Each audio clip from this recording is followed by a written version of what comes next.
Welcome to week 1 of Murders at Karlov Manor. Every week I go over the best decks in best of 1, best of 3, and every once in a while a budget deck. And we're a little bit, too early into the format to really go over what the data says the top performers are and what's been winning the tournaments. So this week I'm going to be going over some just best of 1 lists and some brew ideas that should also apply into best of 3. And kind of see where maybe some new cards are going to fit into the meta. And so we're going to start things off here with Gruul Aggro. We compare this to the list that I covered in week 4 of Lost Caverns of Ixalan. We're dropping the 3 copies of the Yavimaya Iconoclast, the 4/3. You can pay the kicker to give it haste and +1/+1 as trample. And we're bringing in 2 copies of the Fugitive Codebreaker, which is a new card from Murders at Karlov Manor. It is a 2/1 for 2 that with prowess and haste with disguise, and then you can pay 5 and a red to undisguise it, and it costs 1 less for each instant and sorcery card in your graveyard, which this deck should have a lot of because all of the combat tricks end up into your graveyard. And then when it is turned face up, discard your hand, then draw 3 cards. So it can give you additional dig in kind of like the questing druid. So after you've used all of your gas up, you can use this to find a little bit more. So it'll be interesting to see how often you just play this out as a 2-drop, or if you actually do the disguise to draw in. It will kind of depend on what else is in your hand. But I do think even just as a 2/1 prowess haste that this is going to work really nicely with our giant growths and plethora of spells to trigger this. Additionally, we're going to run 2 copies of Play with Fire to up the kind of prowess synergies and just go for direct damage to the face. And 4 copies of the Tyvar's Stand. It's been a little bit since I covered the Gruul combat tricks, and well, the list that I was running before wasn't running the Tyvar's Stand, but the list that's been the most current one before Murders of Karlov Manor was. And this is nice because it allows you to dodge a removal on somebody trying to pop your Cacophony Scamp or your Picnic Ruiner. But it also acts as like a double blaze, where it deals X damage in ×2 if you have it on Cacophony Scamp or on the Picnic Ruiner. So just some really great way to protect your creatures as well as get in for direct damage. And then we're dropping the 2 copies of Ancestral Anger, which was the +X and trample, and then you get a draw card and you get a bigger amount for each Ancestral Anger that you had already played. So getting rid of that one, as well as the 2 copies of the Mirren Bane Splitter, which was just a cheap way for 1 red to give +2/+2, and then you had an equipment that you could move around. And so I agree with both of those cuts. And then as far as the lands go, we're tweaking up. We're including 1 copy of a forest, ditching 1 mountain, and then bringing in the 4 copies of the Thran Portal and 1 Boseiju Who Endures, and dropping the 4 copies of the Rockfall Vale, which if you go way back and you look at the 50-match summary that I ran for the Gruul combat tricks, I was talking about how I wish the Rockfall Vales were just Thran Portals, and so I agree with that as well. Next up on the list is Simic Merfolk, and this was a list that we looked at in the week 1 of Lost Caverns of Ixalan to see if maybe it could be a thing, and it did not perform particularly well in the meta, but I think it might be worth revisiting because we did get some new tools. So we're ditching the 4 copies of the Jadelight Spelunker, which was the X and a green that could explore X times that was a Merfolk. We're bringing in 2 more copies of the Deep Root Wayfinder, which is a 2/3. When it deals combat damage to a player, surveil, then return a land card from your graveyard to the battlefield tapped. It's just a nice body for 1 and a green. We're dropping the 2 copies of the Nickenzil Current Conductor, which was the uncommon signpost from Lost Caverns of Ixalan that was a Merfolk. So we're moving further away from the Explore synergies, even though we are keeping the Sentinel of the Nameless City. And we are bringing in 4 copies of the Forensic Researcher, which is a new one that we got from Murders of Karlov Manor. And this one allows you to ramp because you can untap something like your forest and your island and get more additional mana. Or you can collect Evidence 3, which is a new mechanic where you remove 3 mana cost value cards from your graveyard, and then it allows you to tap target creature you control. Now, the more important part about this is the infinite combo. So if you tie this in with Agatha's Soul Cauldron, even if it's in your graveyard off of a Surveil, from like the Deep Root Wayfinder, for example, the important thing is being able to get something to have the ability to untap. because if you combine this with the Deep-Root Pilgrimage, whenever one or more non-token Merfolk you control become tapped, create a 1/1 blue Merfolk creature token with hexproof. So you can have an infinite combo in Standard where you create infinite 1/1s by looping, tapping, and untapping your Merfolk. So if you untap one of these things to untap the one that tapped it back and forth, you're constantly tapping your Merfolk, which then constantly creates 1/1 blue Merfolk creature tokens. So kind of leaning a little bit more heavily into that. We've got 2 copies of Spell Pierce to prevent our opponents from disrupting our beautiful infinite combo, as well as dodging Sunfalls. And then we've got, as far as the lands go, tweaked it a little bit, down 3 islands, down to a total of 2. Down 1 copy of the Restless Vinestock, up 1 of these Drannith Ruins, which is a nice way to get a +1/+1 counter outside of like a map token to enable your Agatha's Soul Cauldron. And let's see, up 1 Secluded Courtyard to a total of 4. And down 1 copy of the Ottawara Soaring City. The original list was running 2. And then down 1 Dreamroot Cascade, which is a fixing, because we got 4 new lands here with the Hedge Maze, which is the tap land from the Murders at Karlov Manor. It allows you to, it comes into the battlefield tap, but it fixes for blue and green, and then when it enters the battlefield, it surveils 1, which can help enable our Agatha's Soul Cauldron fun times. Domain is one that was the top performer in best of 3 especially, and so if we compare this one to the one that I covered last week in week 12 of Lost Caverns of Ixalan, we can see that they've gone a slightly different direction, so bringing in 1 Nissa Ascended Animist, cutting the 1 copy of Jace, which is particularly good in the mirror match for milling your opponent, bringing in 1 Chromehost Seed Shark into the main, which we commonly see as a sideboard card in best of 3, bringing out 1 copy of Atraxa Grand Unifier. Some lists were running bumping that up to 4 copies, bringing in 2 copies of the Trumpeting Carnosaur, which we started to see being explored in the latter part of Lost Caverns of Ixalan, and bringing in 1 Depopulate, but bringing out 1 Sunfall, and bringing back the 4 copies of Up the Beanstalk. So in best of 3, we've kind of seen this fluctuate between like 3 and 4, but usually not entirely cut. Last week, I was talking about one that was taking a different approach in best of 1, and they decided to cut all 4 copies of Up the Beanstalk in lieu for some ramp. So we're going back to the 4 copies of Beanstalk in the main, ditching Glimpse the Core and the Iron Crag and the Courier's Briefcase that were trying to help ramp us into the higher part of it, higher end of our curve. And what we're doing here instead is we're ditching the 3 copies of the Invasion of Zendikar, which allows you to kind of pairs particularly well with Topiary Stomper. But we're ditching those 3 copies, and we're going to explore Case of the Locked Hothouse, which is a new enchantment type from the Murders at Karlov Manor. So if you haven't played with cases yet, what happens is at the end step, it checks to see whether or not you have solved it. And it has to be met both when it like triggers at the end step as well as when it resolves. So if you control 7 or more lands, it will be solved. And then you may look at the top card of your library at any time, and you may cast lands and creature and enchantment spells from the top of your library. So it gives us additional dig like Up the Beanstalk. So I'm curious of whether or not Up the Beanstalk should be going for Case of the Locked Hothouse instead of the Invasion of Zendikar. Just because the Topiary Stomper Invasion of Zendikar combo kind of gets affected by the including the Case of the Locked Hothouse, and then it kind of gives you what Up the Beanstalk is giving you in the deck. So I might have taken it in a different direction, but time will tell. And we're bringing in on the lands, just taking out 1 forest and bringing in 1 more plains.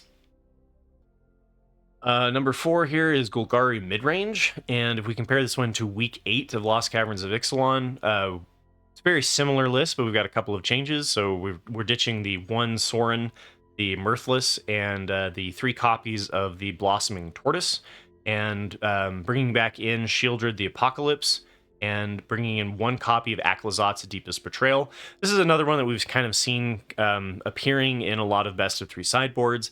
And if you go back and you look at my Rakdos Midrange guide that I did on Friday, and I see what matchups it's good in and what matchups it's not good in.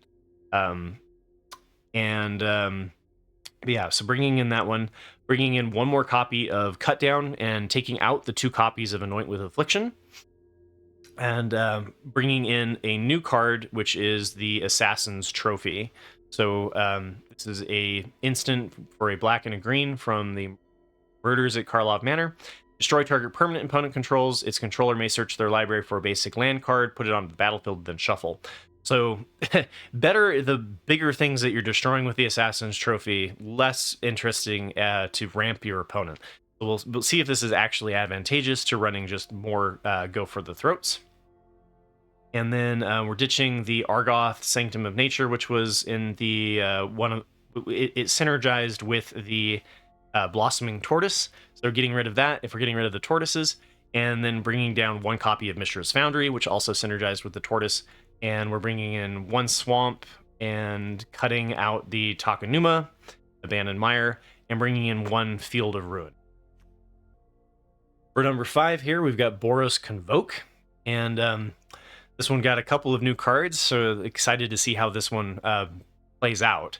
So we're ditching 4 copies of the Ocean Frontliner, which is the 1/1 with haste that can be reanimated from the graveyard and then exiled, and bringing in 4 copies of the Novice Inspector, which is a reprint of Thraben Inspector. It's 1/2 for 1 white that enters the battlefield and creates a clue token. And then so the clue token could then be used to activate like Gleeful Demolition, which a lot of times when I was playing this deck, I ended up playing the Frontliner and then sacking it to Gleeful Demolition anyway. So I think that that's a good substitution. And then we're ditching the 4 copies of the Regal Bunnycorn, which is the Star, where star is the amount of creatures and artifacts that you have. So kind of getting rid of the bigger threat. And also ditching the 4 copies of the Sanguine Evangelist, which was really good for filling the board. So leaning more heavily into the Gleeful Demolition idea to have enough to end the game with the Imidane's Recruiter.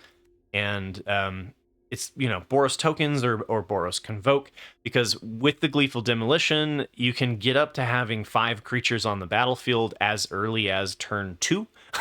And then on turn 3, you can play Imidane's Recruiter, which you found by digging with Knight Errant of Eos. So that's largely your plan, is try to get to 5 on turn 2 so that you can Convoke out the Knight Errant of Eos. Turn 3, slam Imidane's Recruiter and hit them for a ton of damage. As far as, we're bringing in 4 copies of Stoke the Flames, which is kind of an alternative way. Sometimes the board does bog down and you can't actually get in with the Dream Curve. And so this gives us additional reach where we can just hit our opponent's face. And then also War Leader's Call, which is a new card that we got from Murders at Karlov Manor, which is creatures you control get +1/+1, which works really well with the general board flood strategy. And then whenever a creature enters the battlefield, War Leader's Call deals 1 damage to each opponent.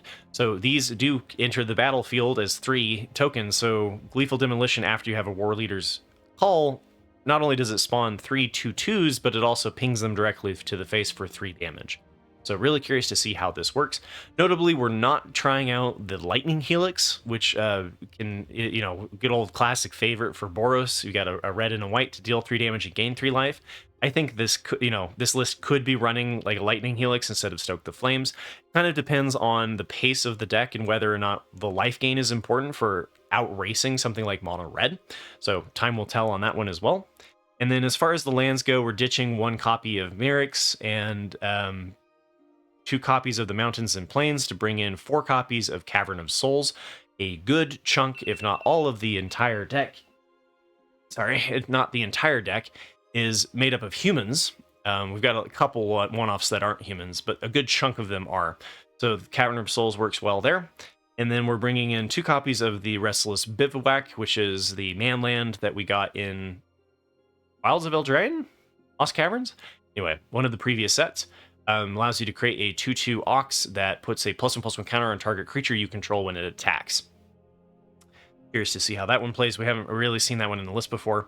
Bringing in, taking out 1 Sokenzan's Crucible of Defiance, and taking out 1 Grand Portal, which was explored for fixing for the red-white lands. All right, number 6 here is Esper Legends, and I think calling it Esper Legends is a bit of a stretch compared to Esper Midrange. they kind of blend together, and there's different requirements to be called Esper Legends versus Esper Midrange. This is running a fair amount of legendaries, so I'm okay with calling it Esper Legends. But like we see like Virtue of Loyalty, which is usually in the Esper Midrange deck, along with Wedding Announcement. So anyway, whether or not it's Esper Legends or Esper Midrange, forgive me if I got it wrong. The person who gave me this list is calling it Esper Legends. And so if we compare this to week 8 of Lost Caverns of Ixalan, we can see that we've gone kind of more towards what we saw in the Esper midrange decks. So we've got 3 copies of the Wandering Emperor and 2 copies of Dinnik, Pious Apprentice, and 2 copies of Malcolm. So, you know, these are the legendary creatures to call it Esper Legends. Ditching the 4 copies of the Fairy Mastermind, as well as Lorn of the Third Path, which was pretty good in the mirror match against other enchantments. And then also cutting the 3 copies of Lord Skitter, Sewer King, which was really good for flooding the board and paired nicely with the Virtue of Loyalty. So curious to see why they cut the Lord Skitter. But we're bringing in 3 copies of the Delny Streetwise Lookout, which is a new card from Murders at Karlov Manor. We get a 2/2 for 3 with creatures you control with power 2 or less, can't be blocked by creatures with power 3 or greater. And, you know, that works well with our Rafines and our general small creature strategy. And if an ability of a creature you control with power 2 or less triggers, that ability triggers an additional time. So it makes our Rafines trigger twice. So I think that this is really something that's going to have some nice synergies that we're going to see more being explored down the road. We're ditching the 2 Urtai Resurrected, which works really nicely with the Fairy Mastermind for drawing additional cards. And we're also ditching the Shieldred, so we're kind of just getting rid of the card draw package in general, and bringing in 2 copies of the Akhlazot's Deepest Betrayal. Again, this is one that we've seen more and more of, and I went over it in my Rakdos Midrange guide. I'm not sure how well it does in the best of 1 meta, but it is a decent mid-range threat and requires your opponent to figure out how to exile it so that it doesn't just keep coming back, and can really punish a lot of the decks that are running a lot of point removal to get rid of the Deep Cavern Bat. And then we're bringing in the 2 copies of the Virtue of Loyalty, which I thought was kind of an interesting one to see there. And as we're ditching the 3 copies of the Subterranean Schooner, which is the vehicle that explores when it attacks. And then as far as the lands go, we're upping the Caves of Kolios up 2. We're going down 1 island.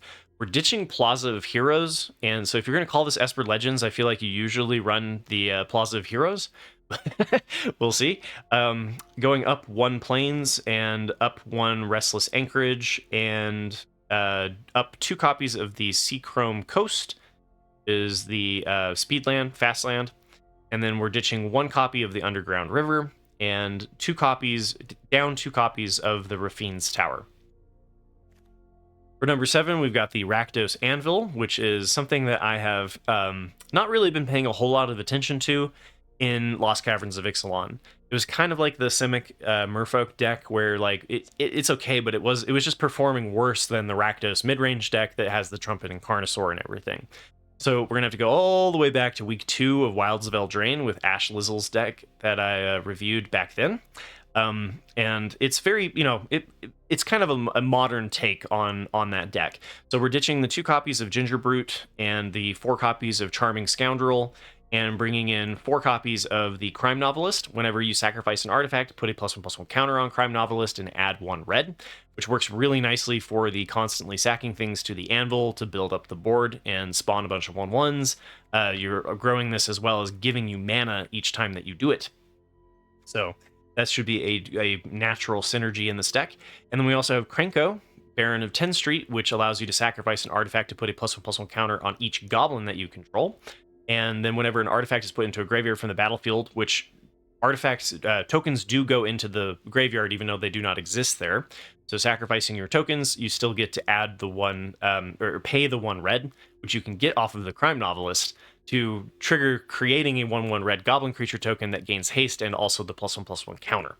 So some really nice synergies into the Rakdos sacrifice theme. And we've also got 4 copies of the Osier Axonal Deepest Might, which was a natural inclusion, because then your anvils don't just ping for 1 damage, they ping for 4 damage instead. So same with, you know, all the little stuff that usually pings away at your opponent for 1 damage is then much more of a lethal threat with Deepest Might. as far as like the tweaks from long ago, we're ditching the 3 copies of Braids, which works really nicely for sacrifice synergies. Dropping the 3 copies of Gumdrop Poisoner, which was kind of just brought in because it was Wilds of Eldraine and an interesting removal spell, as well as life gain, and creates a food token, which you can use to sacrifice to your anvil. We're ditching the 2 copies of the Voldaren Thrillseeker, which was largely in there because of Agatha's Soul Cauldron. So with Agatha's Soul Cauldron, you could give the Thrillseeker ability to a different creature, and that's the reason why the Ginger Brutes were in the list as well. So we're kind of getting rid of that whole Agatha's Soul Cauldron strategy. We're ditching the 2 copies of Go for the Throat and deciding to run 2 Torch the Towers, which you can bargain to deal 3 damage and trigger Scry 1. And bargaining was where you could sacrifice an artifact or an enchantment or a token. So this also helps enable your sacrifice, and exile gives you some exile hate, which is particularly good in this meta where things like Mosswood Dread Knight continuously come back. I guess, also like the Black Bat God, for example. And then we're bringing in 2 copies of Annihilating Glare, which, as long as you have the fodder, allows you to cast it for 1 black to destroy target creature or planeswalker, and as long as you can sacrifice something. And we're bringing in 4 copies of the Egg, so Experimental Synthesizer, which was from Neon Dynasty. This allows you to filter through the top of your library, as well as gives you additional sacrifice triggers to help dig through your library, as well as create a 2/2 white samurai creature token that you can sacrifice later as well. And then we're ditching the 2 copies of Obnixilis, the Adversary, which was kind of the Rakdos Planeswalker. This deck doesn't need it. Although if you have it, it could be an interesting inclusion, which is why I like to mention the previous cards, just to give you ideas if you're a little bit short on some of these. And then down 1 swamp, up the 1 copy of the Restless Vince, which was the manland that we got in Lost Caverns of Ixalan. Up 1 copy of Mirix to give us a little bit more token generation for fodder to discard, or to sacrifice, I should say. And then down 2 copies of the Mycosynth Gardens. For number 8, we've got Azorius Flash, which the closest list that I have to this is if we compare it to the Esper Flash deck that I covered in week 8 of Lost Caverns of Ixalan. And so obviously we're ditching all of the black cards. And to say that it's close to that list is actually a bit of a stretch, but the theory there is at least similar. So, cards that were taken out could be good ones to include if you don't have all of the cards in this list. So we've got down 3 copies of Skrelv, which worked really nicely with the Deep Cavern Bat. We're ditching the Deep Cavern Bat as well. We're ditching the 4 copies of the Fairy Mastermind, and bringing in 3 copies, so from 1 copy to 4, of the Spectral Adversary, which is one that we got in Midnight Hunt. A 2/1 flash flyer for 1 and a blue. You can pay 1 and a blue additional times to put +1/+1 counters on it, and then phase out any artifacts, creatures, or enchantments. You can do this to your opponent, or you can do that to yourself to dodge removal, and fits into the flash strategy quite well.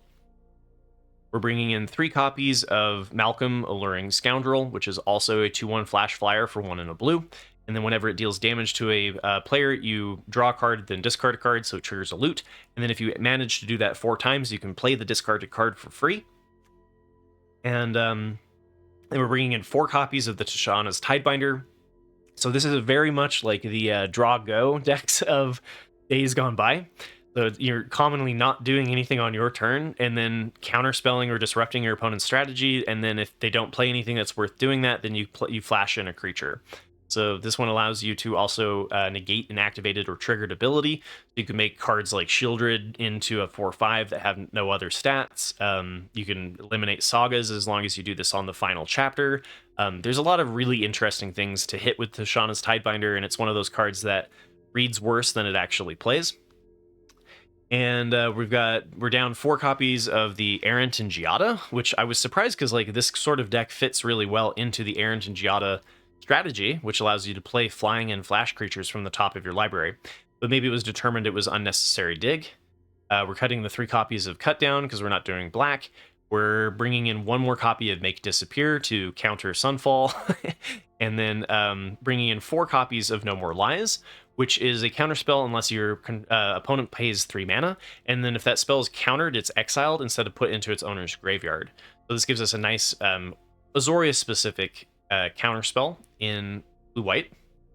And then we've got 3 copies of Get Lost, which is really nice point removal. You can use it to remove enemy enchantments as well. So the virtue of loyalty, the virtue of persistence, you can get rid of with Get Lost. And then we've got 3 copies of Intrude on the Mind, which is, along with No More Lies, is another card from Murders at Karlov Manor. Reveal the top 5 cards of your library and separate them into 2 piles. So you choose the piles. And then, or I said, you choose which goes into which pile, and then your opponent chooses one of those piles. And so you could do a pile of 5 cards and a pile of 0, right? And if they choose the 5 cards, this is draw 5 for 5. If they choose the card with 0, then you get a 5/5 flyer, and you put 5 cards into your graveyard. This works particularly well with the collect evidence theme that's kind of going on in the Murders at Karlov Manor. In this one, I think you're likely just going to be doing a pile of 2 and a pile of 3. So you're either drawing 2 cards and making a 3/3 flyer, or drawing 3 cards and making a 2/2 flyer. Either way, it's still interesting to explore how this will actually perform in the standard meta. And then we're getting rid of the Plunge into Winter. We're getting rid of the Void Rend. We're bringing in 2 copies of the Virtue of Loyalty, and taking out the 2 Invasions of Gobekon. So kind of curious about this one, and because you usually see this more in a board flood strategy than you do, but as a 1 and a white, it does allow you to create a flash 2/2 white knight creature token with vigilance, so it kind of fits the theme. For number 9 here, we've got Mono Red Aggro, which has been a top performer in the best of 1 meta, as well as a top performer, although usually a slightly different approach, in best of 3. And so if we compare this to week 10 of Lost Caverns of Ixalan, we can see that we're bringing in 4 copies of the Frantic Scapegoat, which is a new one from Murders at Karlov Manor. You get a 1/1 haste that enters the battlefield as a suspect. Suspect means that the creature has menace and can't block. And then whenever you play another creature, if the Scapegoat is suspected, then it's suspected moves on to another creature. So it's a nice way to give like a Swift Spear or like a Bloodthirsty Adversary the suspect ability, and makes it more of an evasive threat to push damage in. So curious to see how this one works in the Mono Red Aggro. And then we're ditching the Phoenix Chicks, so down 2 copies of the Phoenix Chick, and we're bringing in 2 copies of the Fugitive Codebreaker, which I covered in the Gruul Combat Tricks. It's a 2/1 Prowess Haste with Disguise that you can then use for late game dig after you've played all of your burn spells. Really curious to see how that one plays. We're bringing in 1 more copy of the Bloodthirsty Adversary. Some lists were running only 3, some were only running 2. This one will run 4. We've got Squee, 2 copies of Squee, so down 1 copy there. Cutting Felden, Ronom Excavator entirely, so no copies of Felden. Down 4 copies of the Charming Scoundrel, which works particularly nicely to trigger Godric and trigger the Celebration. Getting rid of that. Running 2 copies, so down 1 copy of the Monstrous Rage, and bringing in 2 copies of Shock. So Play with Fire and Shock. We are going heavy into the deal 2 damage for 1. Really curious to see how that one plays out. Ditching the 2 copies of the Nahiri's Warcrafting, which I think works really nicely with the 4 copies of Bloodthirsty Adversary, and instead leaning heavily into leaning into the Witchstalker Frenzy. It's +3 to the Witchstalker Frenzy here, which works relatively the same as Nahiri's Warcrafting, except for that you can't bring it back with the Bloodthirsty Adversary, but it's cheaper, right? A lot of times you're just playing this for 1 instead of for the 3, and so it kind of depends on if you're leaning more towards ending the game quickly, or if you're hitting into where you actually have 5 lands. As far as the lands go, we do see that this list is deciding to up the amount of the Mishra's Foundries to a total of 4, and bringing down the mountains to a total of 17, but keeping the total count at 22. And last but not least, number 10 here is Azorius Control. And if we compare this one to week 12 of Lost Caverns of Ixalan, we can see that it's relatively similar, but it's tweaking off a lot. It's taking out a lot of the one-ofs that we saw. So it's cutting the 4 copies of Jace, which was the win condition of the previous deck. So and also dropping the Wandering Emperor down to 3 copies from 4. So not as much Planeswalker centric strategy, and instead we're looking at Ezrim Agency Chief, which was a card that we got in the Murders of Karlov Manor, which is a 5/5 flyer for 5, albeit kind of a difficult mana to cast. When it enters the battlefield, investigate twice. So you get 2 clue tokens, and then you can sacrifice those clue tokens to gain your choice of Vigilance, Lifelink, or Hexproof until end of turn. And so you're definitely going to want to play this out on 6 so that you can hold up sacrificing an artifact to protect it and give it Hexproof. And curious to see if this is going to be a decent threat to bring in for this deck, or if this is going to be kind of inferior to the mill strategy. Again, only time will tell. And then we're also bringing in the Horned Lock Whale, which we've seen kind of come and go in a lot of the Azorius Control decks. Being able to bounce your opponent's attacking creature for 1 and a blue with the Instant Adventure, and then bring in a 6/6 Flash Ward 2 creature later in the game after you've exhausted all of your opponent's stuff, does work as a pretty decent win condition. And then we're ditching the 1 copy of the Elspeth Smite, 1 copy of the March of the Otherworldly Light, and bringing in 2 copies of Destroy Evil, which kind of interesting because we've seen this one a lot of times as a best of 3 sideboard, and not so much in the main deck in best of 1. And even in best of 3, we've started to see less Destroy Evils because of Esper Midrange and the Wedding Announcements kind of just falling out of favor. So curious to see this as one of the inclusions. Personally, I think I would be running this as like a Sunset Revelry because that seems to be particularly nice against mono red. But anyway, down 2 copies of Negate, so less targeted removal against the Sunfalls and other Azorius Control decks, and ditching the 1 copy of the Silver Scrutiny, ditching the 4 copies of the Sunset Revelry, which I was very surprised because that one I feel like is one of the key pieces I felt in beating mono red. Taking out the 1 copy of Knockout Blow, which usually we only see in best of 3 anyway, but it made it into the best of 1 sideboard last week, and bringing in 4 copies of No More Lies, which is the new Azorius counterspell that we got in Murders at Karlov Manor, and bringing in 4 copies of Deduce, which allows you to draw a card and create a clue token to sack and also draw a card. So this gives us a lot of draw. And then we're ditching the copy of the Celestis, the 1 copy of the Celestis, dropping the 3 copies of Depopulate, and running 1 more copy of Sunfall, as well as 1 more copy of Farewell. And bringing in 3 copies of the Temporary Lockdown. This might be the reason why they decided to get rid of the Sunset Revelry, is that it's a little bit of a non-synergy to create the 1/1s and the life gain, and then remove the 1/1s with the Temporary Lockdown. I still think they work relatively well enough. When I did the Azorius Mill 50 match summary, I liked having the Temporary Lockdown as well as the Sunset Revelry. So just something to consider. And then as far as the lands go, we're bringing the Darker Wastes up to a total of 4, which is the Azorius Painland, and taking out the 4 copies of the Seachrome Coast, which is the Fastland, and then bringing in 1 copy of Mirix. So I hope this gives you some interesting ideas about where to go in Standard, and next week I'll be back to doing the more regular episode of what decks have been taking down the tournaments in best of 3, and what decks have been performing well on the best of 1 ladder.